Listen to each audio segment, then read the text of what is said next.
If you've ever been caught up in a layoff, you know how big of an ego hit it can be.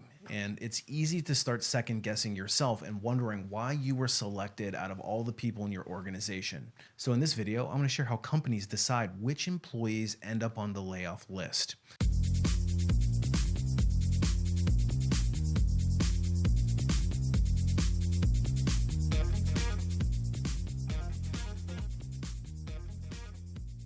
We're all familiar with the story. One day you're working intently and a meeting notice pops up on your calendar that seems kind of unusual. So you log into it, you're met with an HR person at the other end, and you're thinking, this doesn't seem right. And of course, what they proceed to do is present you with the terms of your severance and informing you that your position has been affected in a reduction in force. And of course, your mind's left racing, you're scrambling to try to make sense of what happened, and they're all the while assuring you that it's not your fault. Well, in a lot of cases, it's actually not your fault. So let's give you some of those reasons why you ended up on that layoff list. The first and most obvious reason. So I'm not entirely sure this individual's background. Just to share a little bit about my own, um, I'm basically head of engineering at my current company. I've held a position of director or senior director um, at a number of companies now with a number of years of experience. And so I've definitely been part of layoffs, and I've also seen layoffs from being an individual contributor and seeing them happen around me with little context to actually being part of the planning behind these. So I plan to share some of my personal experience on both of the ends of that spectrum here. But just want to caveat, I'm not entirely sure what level this individual had and how much insight he had directly into layoffs. And the one that people tend to jump to the most negative conclusions about when they hear that you got laid off is that it was performance related. Now, this is a case of your performance being lower than the rest of your team or the rest of your department or the rest of people in similar departments across the organization. And they will typically look at overall performance or output or something that is measurable. Those KPIs or that board that's in your team room that tracks everybody's performance in a very visible manner is probably the best indicator of whether or not you would be on a layoff list should your company decide to downsize. So if you notice that you're tracking below the rest of your teammates, it might be a warning sign for you to start stepping up your performance as soon as possible, because rest assured, that's the first place that they're going to look when they go to determine who's going to be on the layoff list. So performance is definitely something that I have seen. He did oversimplify it a bit here in so much as um, classically, the reason why layoffs happen to begin with is because a company isn't as profitable as it needs to be. And so we can use like a personal finance example, which is if you are struggling to pay your bills with how much income you currently have, there's obviously the ideal scenario where you make more money, but you can't always just get more money. It's not like you can go to your manager this week and say, I'm short on my bills. Please give me a raise this week. They're probably going to say no. Um, or a promotion or anything like that. Or even if you want to find a job, like it's going to take more than a few days to find a new job that's going to pay you more. And so the same thing happens for companies. And so in the personal finance example, the easiest mechanism that you have to put yourself in the best situation possible in a very quick turnaround time is to reduce your expenses. And hopefully you are still aiming to increase your income, but that's going to take some time. That's not going to be in the matter of days or weeks. But if you reduce your expenses, you could do that immediately. Like you can start today and reduce your expenses and make your overall financial picture look better. And this is exactly what companies do, which is if they see themselves struggling, they also would love to have more income, but at some points you just can't get it. At some point, maybe the economy isn't doing that well, and you can't just add more advertising dollars and get more income, or necessarily like increase your prices due to again the market or maybe competition. And so you're left with a tougher choice, which is I need to reduce my expenses. And so employees are often a good chunk of expenses for a company, and a company will often reduce expenses outside of employees first. So this will classically be reducing marketing spend, they'll reduce hiring, they'll maybe even shrink those two teams, like the marketing team or the recruiting team, because they know that this isn't going to be something that they're going to do for the next 6, 12 months as much as they have in the past. They'll reduce things like subscriptions or tools, other things along these lines, and try to reduce the overhead as much as possible.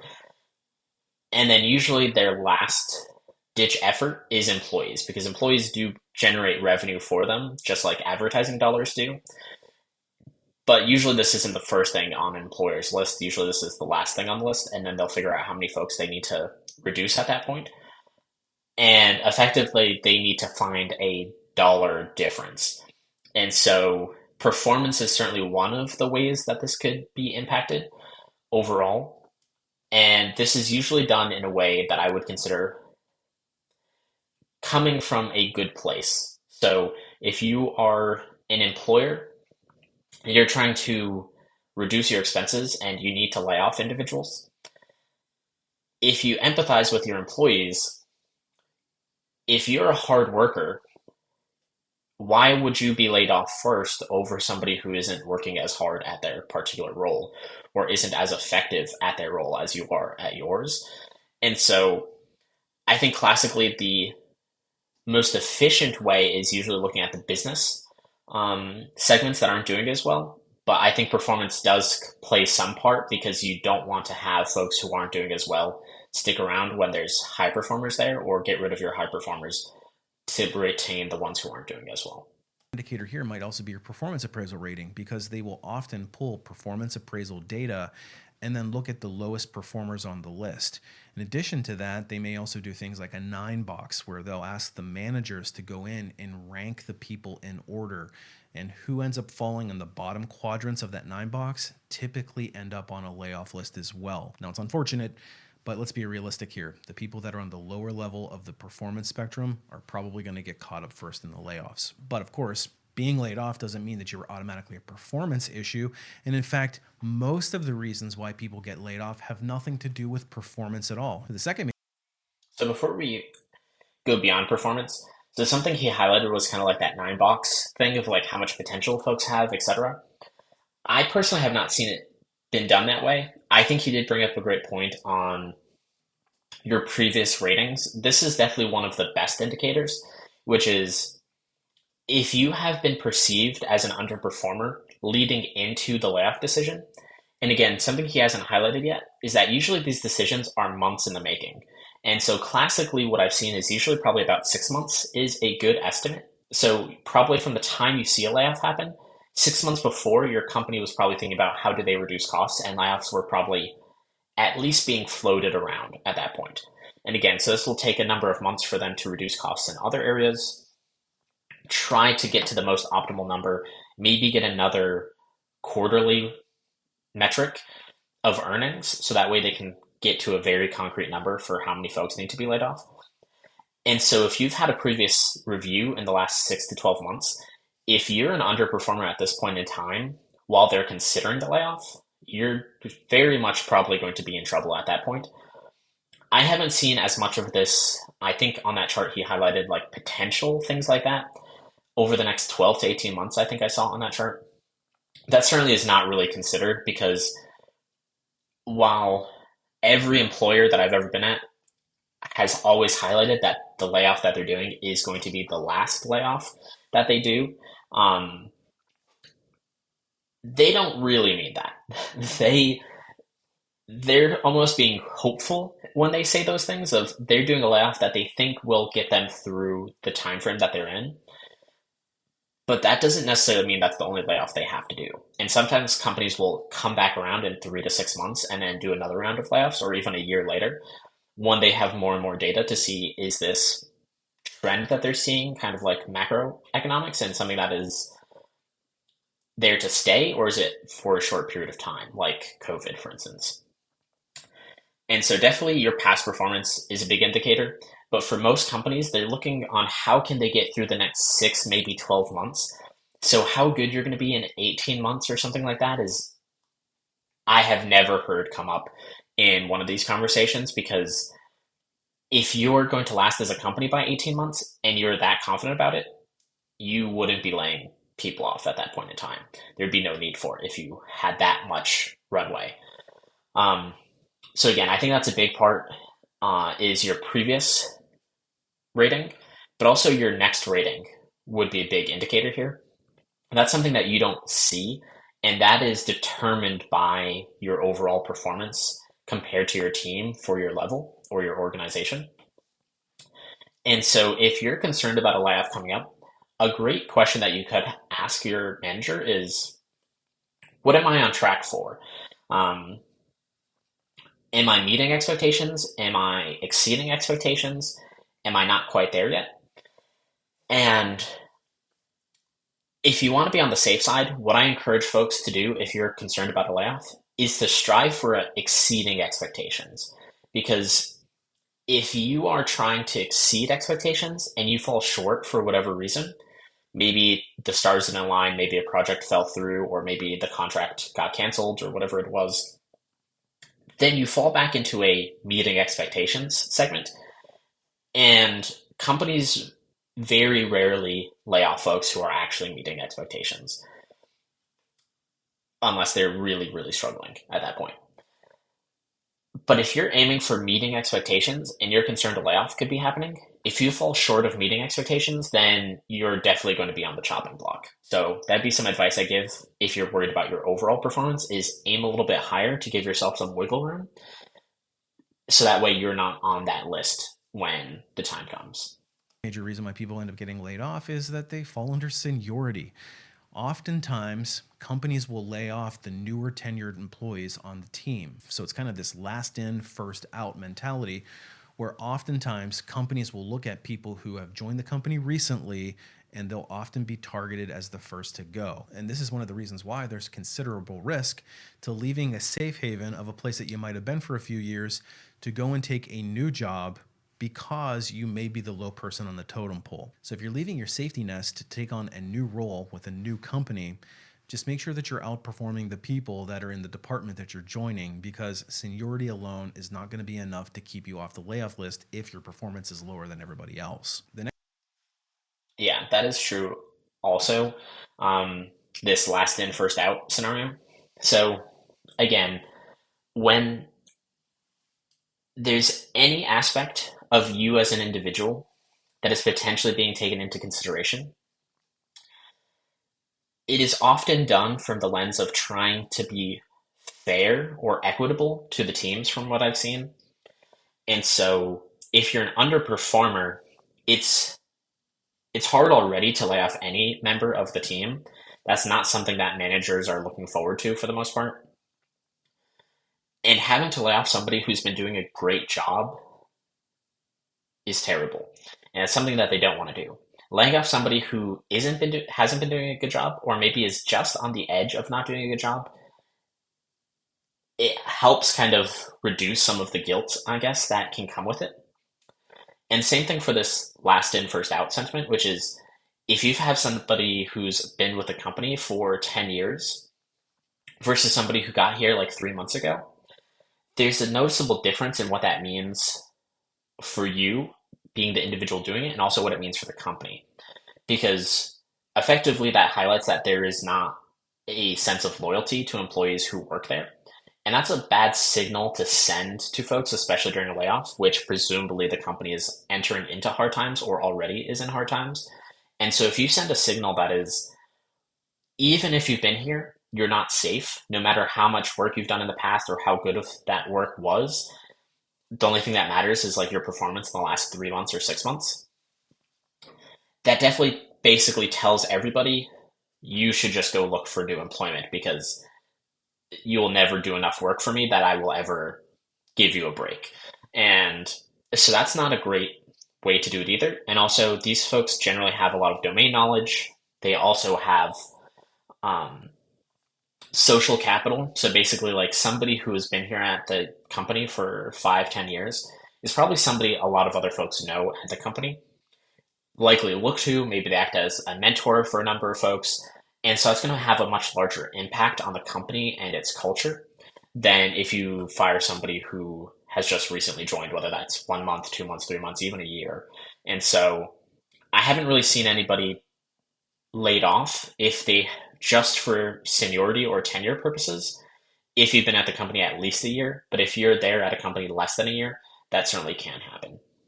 Next reason you might get laid off is due to your skills or the lack thereof, or it might even be specific to your role and whether or not that role is still needed in the organization. Now, of course, this could be taken as a performance issue, but it's not really, because if you have skills that are just becoming obsolete that the company doesn't really need anymore, then they're still going to add you to the layoff list because they simply don't need it anymore. The same thing goes for certain job types or certain roles where the organization has just evolved beyond them. And if you haven't evolved with the market, then you could find yourself on a layoff list pretty easily. So if it So this is supposed to be the primary method for layoffs. So he did highlight that there's a good number of reasons why your personal performance isn't a factor in why you're getting laid off, which I do think is true. Because there's usually a primary factor that folks are deciding on, but all of these characteristics can be secondary measures. And so that doesn't mean necessarily they're going to like rank every individual based off of like how good they are at performance or how long they've been here. But if there's a huge discrepancy, like if you get down to um, a number of folks, and this is what often happens, is that basically people pick the folks that they definitely need or the teams that they definitely need, and then they're down to the folks who are kind of in this gray area. And if you're in a list with one or two other people, and you've been at the company for 10 years versus 1 year, there's a good chance that that could be the leg up that you have to staying. And you're never going to know whether or not you were on the short list or the long list for the layoff. But this aspect that he's highlighting is arguably the point of all layoffs and what should be the standard and is often communicated as the standard, which is as a business, if you aren't performing well, this usually means that some aspect of your business isn't doing what you think it should be doing. Maybe you entered into a new product line and that product line didn't have success.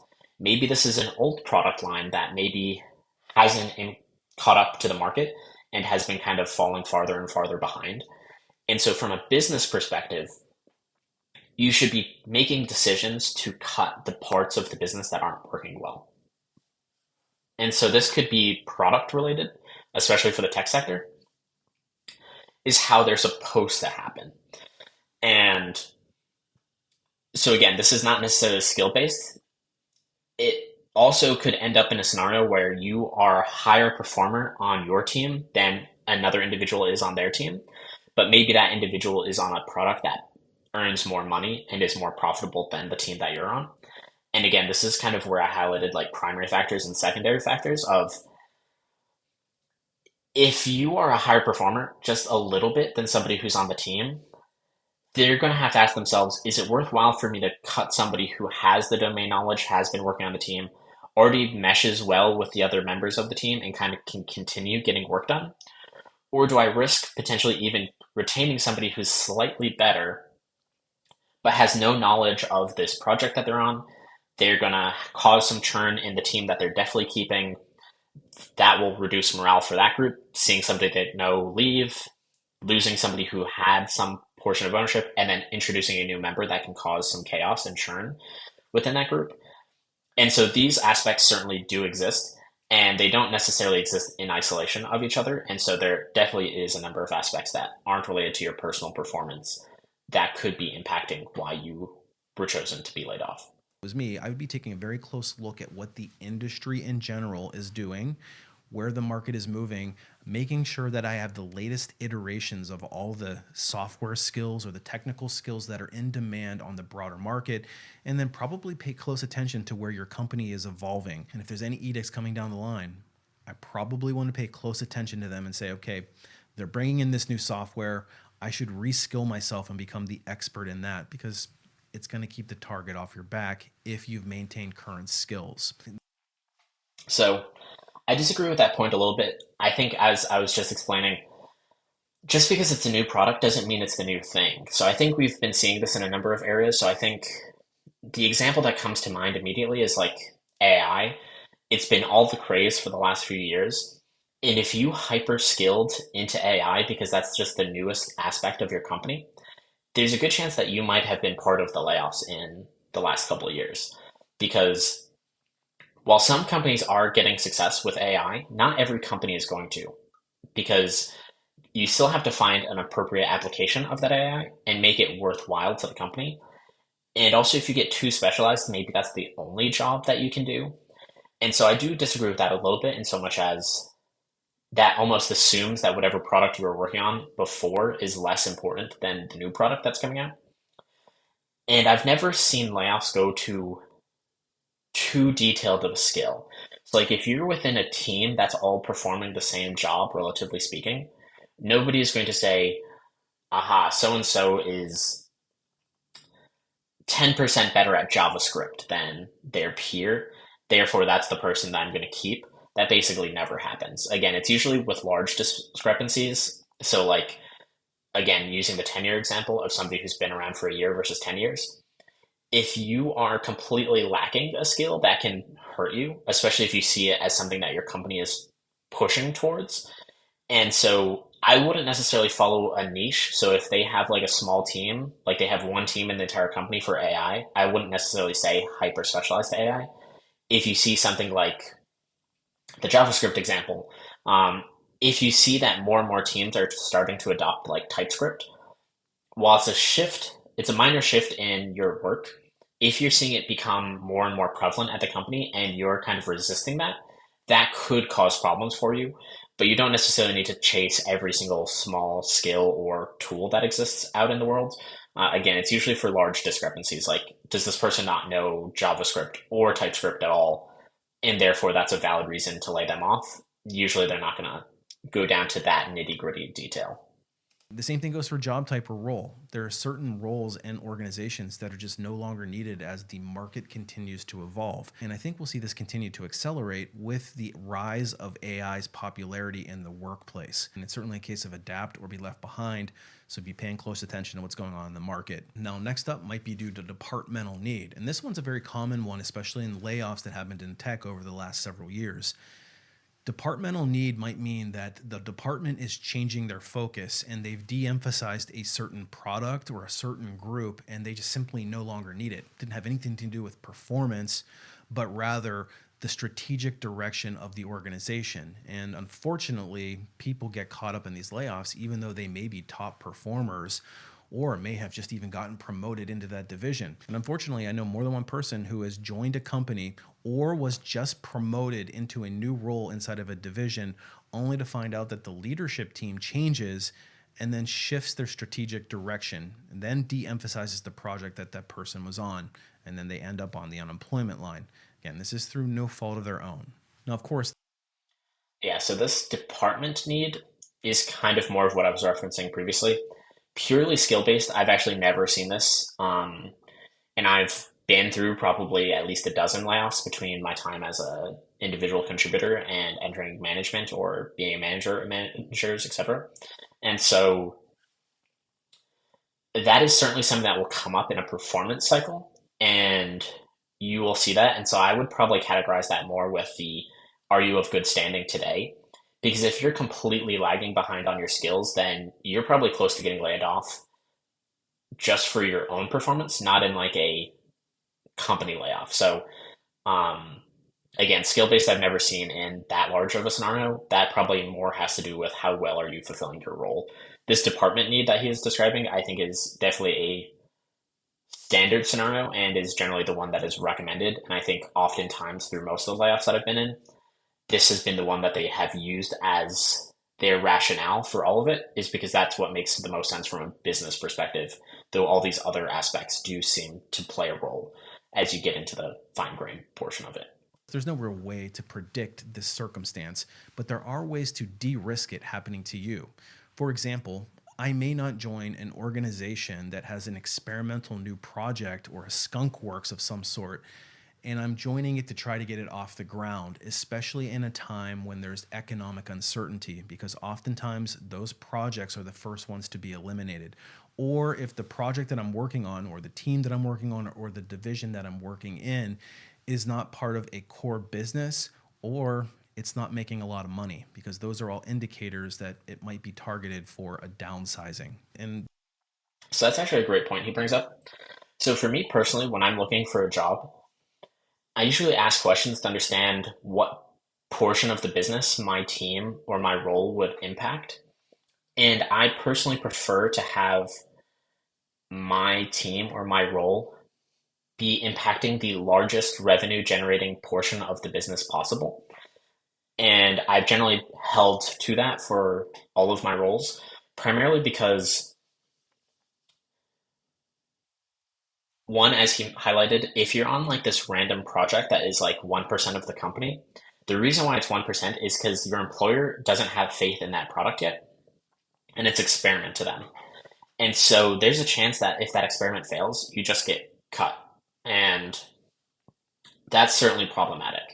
This isn't going to be true in every case, because if the employer is still doing well, they might still have some like R&D budget or experimental budget, and they might just move you back into their core business or onto another experiment again until you succeed, or the business basically runs out of that type of budgeting and then they let go that team.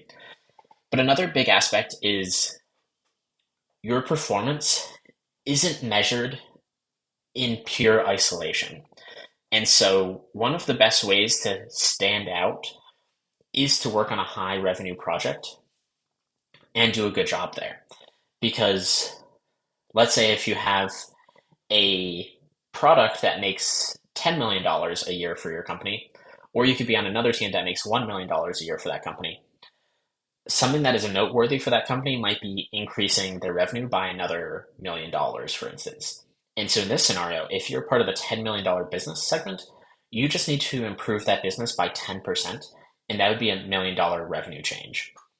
If you're on the $1 million product, then you'd have to 2x the revenue of that business product in order for it to be as impactful to the business. And so you have a much easier time to have a much bigger impact, and this can pay dividends to you as you progress through your career, because those teams are usually the ones that get the most funding, they usually get the most attention, they get the most praise, and that's hard to compete with when you're on a smaller product. And so I definitely encourage folks always to be trying to aim for these products, generally speaking, and try to enter a portion of the business that is generating the most revenue. this brings me to the next major reason, is cost cutting measures. Oftentimes, employees who work in these experimental divisions or divisions that are not making any money will often be targeted in a cost cutting measure. They may spin off that organization and lay the people off, or they may just eliminate or de emphasize the project altogether. And oftentimes that's due to cost cutting. But it's also very common that companies will go department by department looking for people who make the most money, and then they'll circle them on the list, and then they'll compare that to the amount of output or the amount of skill that you possess. And that's oftentimes where people who are senior in their career end up getting circled on a layoff list, because their skill has somewhat atrophied, or they haven't kept pace with the market, but they've managed to get a really large salary. And So he is bringing up a great point here. I am questioning a little bit of his credentials going into the remainder of this video, because the way he highlighted this cost cutting measure is, again, the only scenario I've ever seen for layoffs. Again, companies don't just go on layoffs because they feel like it's the right time, like they're just looking to do a layoff at a particular month. It is, at least from my personal experience, it has always been a financial ramification of the business that leads to this layoff. And at least from how he phrased that segment, to me implied that he thinks those other layoffs are possible independently of cost cutting. And that's not a belief that I personally have. I've never seen a layoff occur not related to cost cutting. And I've never heard of even discussions of layoffs without some measure of cost cutting to exist. The one segment I could think of is during a drastic reorganization. So if you swap out a very senior member of the team, they could shift how they think about the team or that company, and they are making a very large shift. But those are pretty rare. So at most of the companies I've been in, I've seen like one or two of those, but I've seen again like a dozen cost cutting layoffs. So that's definitely going to be the vast majority of layoffs that you see, and are also the vast majority of layoffs that we've just been through over the last couple of years. But on his actual point that he's making, this is definitely a scenario that I've seen, which is, while unfortunate, most of the people who are deciding this on who is getting laid off are not going to be individuals that you work with. Like, I'm assuming most of the people who are here, and obviously the most people who work at a company, are like individual contributors. You have a manager, that person maybe has another manager, maybe another manager or two, and then that goes into, again, upper management or executives or whatever it is. And depending on size. And so usually the highest level members of your organization are going to be the ones deciding how much needs to be cut from the budget. And that's what is determining it. They might say a number of people, but at the end of the day, it is they need to get to a particular financial metric in order to get there. And so again, I like to think of it as folks trying to do the best they can in these tough situations.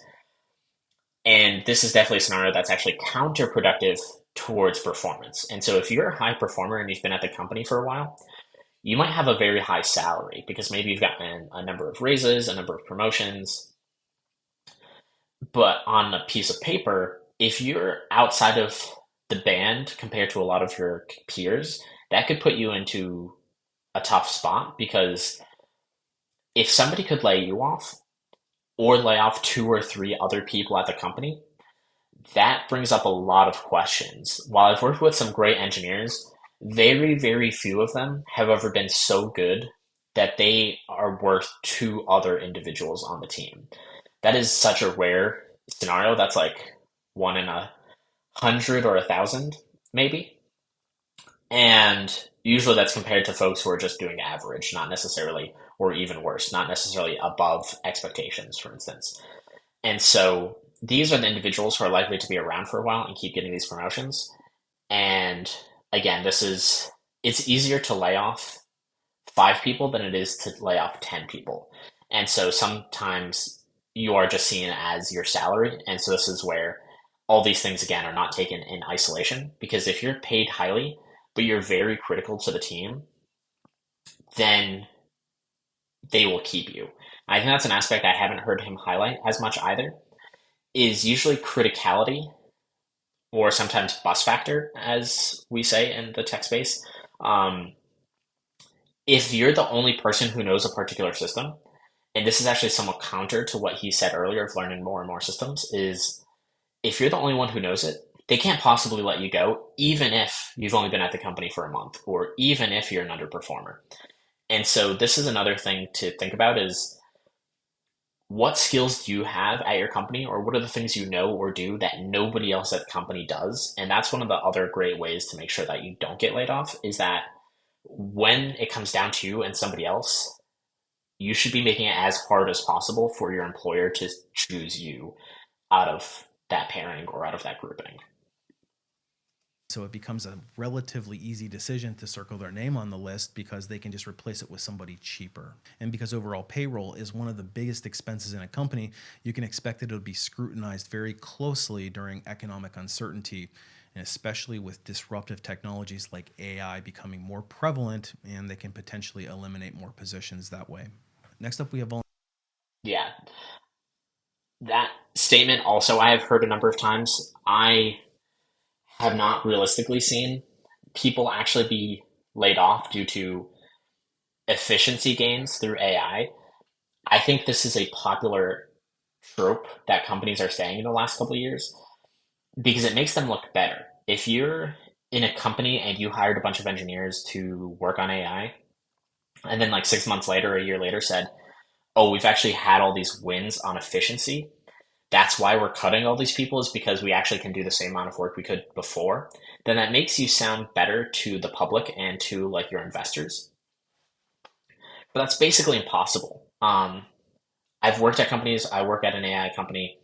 The time it takes to invest, and so coming from billion-dollar companies, you generally don't have a team completely focused on this 3, 4 years ago.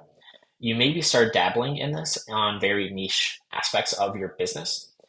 And then you're finding ways to implement AI and then find a use case for it, because AI is a tool. It isn't necessarily a solution. And so different tools are going to be the right one for a particular solution.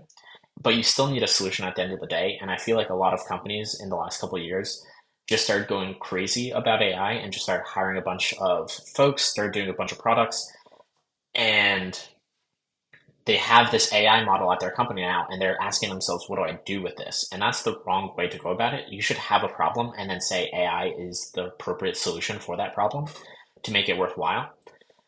And I feel like 90% of tech companies are toting this line of AI has made them more efficient. But from what I've seen, especially if you're starting from near zero in AI, it's probably going to take you like 6 months just to find an application, get the application of the model, find people to enter that team, find data to source to train the model against, maybe even longer. And then you're probably going to spend another 6 months to actually develop that model with the new folks that you have, again, also maybe longer. So most companies, unless you were investing way back, which would have been the big companies like Google or AI or Meta potentially, you are going to be investing a portion of your time, probably at least a year, to get your first model that does anything, or maybe your first two models that does anything. And then you're trying to understand how much that can impact your business. But many of these companies did crazy hiring in COVID and then started laying people off like within a year or so later.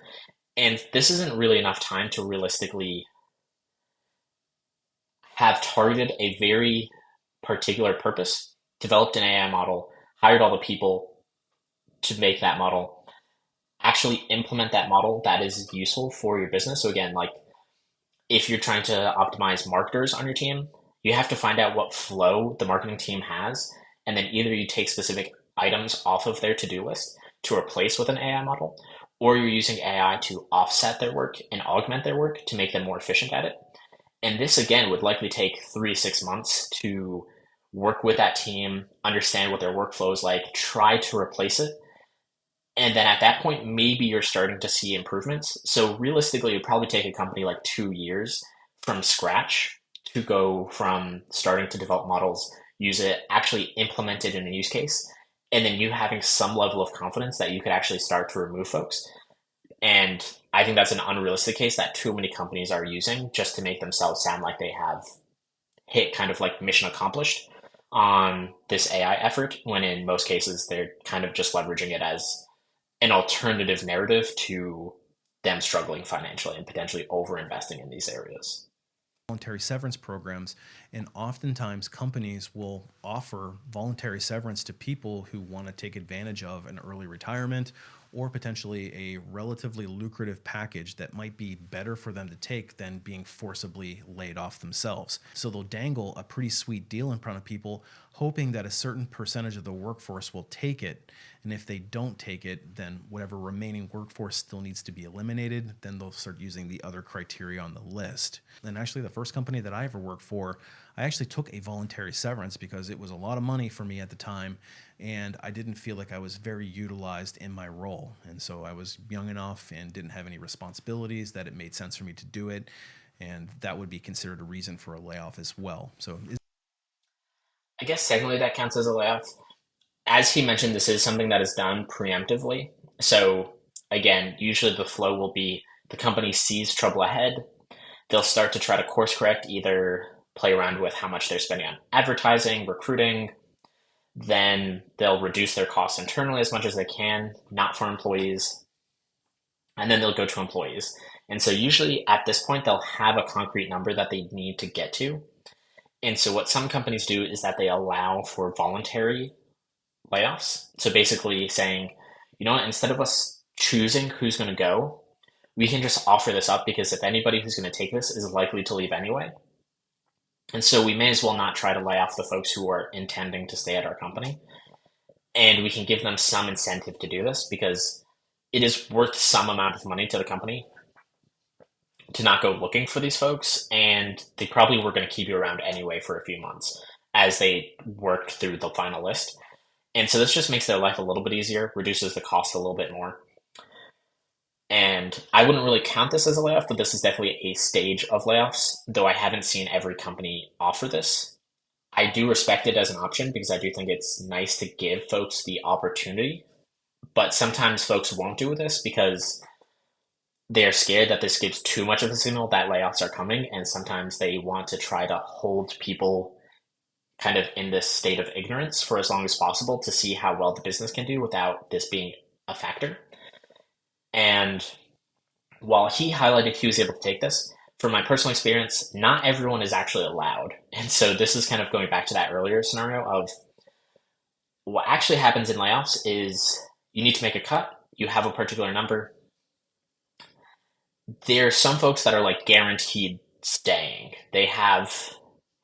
They're so critical to the business, they're so high performing, maybe they've been at the company for so long, you're not even under consideration at all. And these folks, they don't want to go. And so for some businesses, they don't even offer voluntary layoffs because they don't want those individuals taking it. And what I've actually personally seen is if you're in that category and you actually volunteer, they might actually reject you. So I've actually been rejected from taking a voluntary severance. I've known other people who were rejected from being able to take it, and I've known some folks who did take it. And so this is also a way, if you're worried about whether you're going to be laid off, you could test the waters a bit, but it could backfire because, again, the area that is in the short list of that gray area of people who are potentially on the chopping block is going to be larger than the actual folks who they let go. And so if you're in this gray area, they'll allow you to leave, even if you weren't their top choice for getting laid off. So you could use this as a signal, but I would only take advantage of this if you're really prepared to live with the consequences of that and have whatever severance going forward and start looking for a job. Is that technically a layoff? Maybe, maybe not. You could probably argue the semantics of it, but in essence, you're being, in a way, forcibly removed from the company. So I guess you could call it a layoff. And finally, I'd be remiss to say that legal and ethical considerations aren't taken into account when layoffs are happening, because let's face it, in some cases they probably are, even if it's hush hush. So I'm thinking in particular age-based discrimination, where you have certain groups of people above a certain age group, and again, some of the other factors about wages, etc., come into play, but they might be targeting people without saying it or getting rid of what they consider the quote unquote dinosaurs. And of course, there's other considerations around the other protected classes, gender, creed, color, etc. And let's face it, there are some unscrupulous companies out there. So I think we need to at least address that elephant in the room. So those are the most common reasons. So I would say for me, having been through so many layoffs and been on both sides of the table, the that to me signals that he probably hasn't been part of many layoffs. I've definitely never been in a conversation where they're saying, okay, we specifically can't lay off these types of people. For the most part, they're just going to push you doing layoffs. I think at some point, I do agree there is some validation. And so I do hope that HR does check this. Or if it's very egregious. So again, like if you have your entire employee list and they ask you who you're going to lay off, because usually this is done by various levels of management. It's not just done by like the CEO. Usually they'll ask departments to kind of decide amongst themselves. If you have a list and like you're just firing all of the old people like in order, and you literally just cut like the top 20% oldest people, then that's obviously going to be suspicious, or for any other like race or demographic. I've never seen anyone do that. I do agree with the sentiment of I'm sure it happens at some point, but I've really never seen that happen. I've never seen this case trigger of like there was a legal impetus to kind of intervene on who was selected for a layoff. Again, because I think most people, you know who your manager is, you know who your manager's manager is, you probably have some sense of how they're deciding. And also, another reason in my mind why this doesn't really trigger all that often is because your manager is the one who hired those people. So if you as a manager don't like old people for whatever reason, you're probably just not going to hire old people to begin with. So it's not like you're going to have a plethora of old people at your company that you've just been waiting to lay off after you hired them. That doesn't really make any sense. You're probably already kind of like self-selecting into the type of team that you want for whatever reason. And so I don't think this often comes up. Personally, I think this comes up much more in the recruiting side of if you don't like old people, you're just not going to hire them, and then they just won't end up joining your company to begin with, and then they won't even be on the list to be laid off. So to me, again, this kind of highlights that this individual likely has not been part of too many layoff decision making conversations because I've never seen this. I've never even heard of this being a case, having talked to a number of other executives, senior leaders across many companies of thousands or tens or hundreds of thousands of employees. So I would suspect I would at least have heard of this having happened at some point, but it's literally never even come up in discussion during the layoff time for me. Why companies would lay off a person to begin with. And I know that it seems very unfair, but the reality is that companies can do whatever they want. And with at will employment, it is what it is. And now we're faced with what used to be a really promising career suddenly being derailed by an untimely layoff. But that's exactly why it's in your best interest to reclaim control and begin acting like the CEO of your career. And we do that through building out our skill sets to make sure that we're the most in demand that we can be based on what the overall market is demanding and not just our company. But we're also making sure that our resume is always up to date and we're considering other opportunities if they suit our long-term career vision.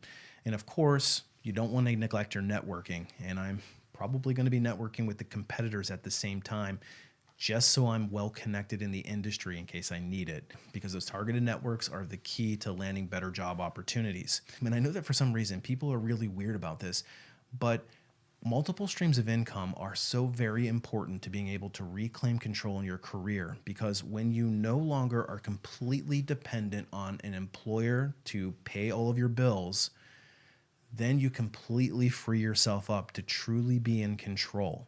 So focus on building multiple streams of income at the same time. And to me, that's a non-negotiable. And if you need more help landing on your feet after an untimely layoff, that's exactly what I specialize in. I've got a website called alifeafterlayoff.com, which is loaded with tips and strategies, all from a recruiting perspective. And I share my deepest and most intimate knowledge in the form of some training courses. The first one is called Resume Rocket Fuel, which is designed to teach you exactly how to write a resume that is going to give you the best chance at getting those recruiters to start taking notice of you. I provide you templates and I walk you through step by step while I write my own resume beside you and teach you exactly what recruiters are looking for. And once you get the first round interview, it's up to you to market yourself throughout the rest of the interviewing process. That's where the Ultimate Job Seeker Bootcamp comes in. It actually takes you all the way from job search through job offer and all the steps in between, including the interviewing. And we break down each step in great detail. I give you tips and strategies on how to ace each round and then ultimately get to the job offer and then how to negotiate it so you don't leave any money on the table. But if you're serious about your job search, you have to start leveraging targeted networking. Targeted networking is the secret ingredient here, and it is so critically important. In fact, if I had to choose between the two, I would probably choose targeted networking over even having a resume. That's how important it is. And the good news is if you can leverage the power of LinkedIn, you can actually skip the recruiter altogether and jump right to the front of the line. And I teach you exactly how to do those things in the course Unlocking LinkedIn. But your overarching career strategy is so critically important to set the foundation for the rest of your career if you're serious about actually reclaiming control and becoming your own CEO. And that's where the Ultimate Career Blueprint comes in. And I teach you exactly how to map out your career so that you have the best chance of success of reaching that career summit. Anyway, hopefully you found this video to be enlightening.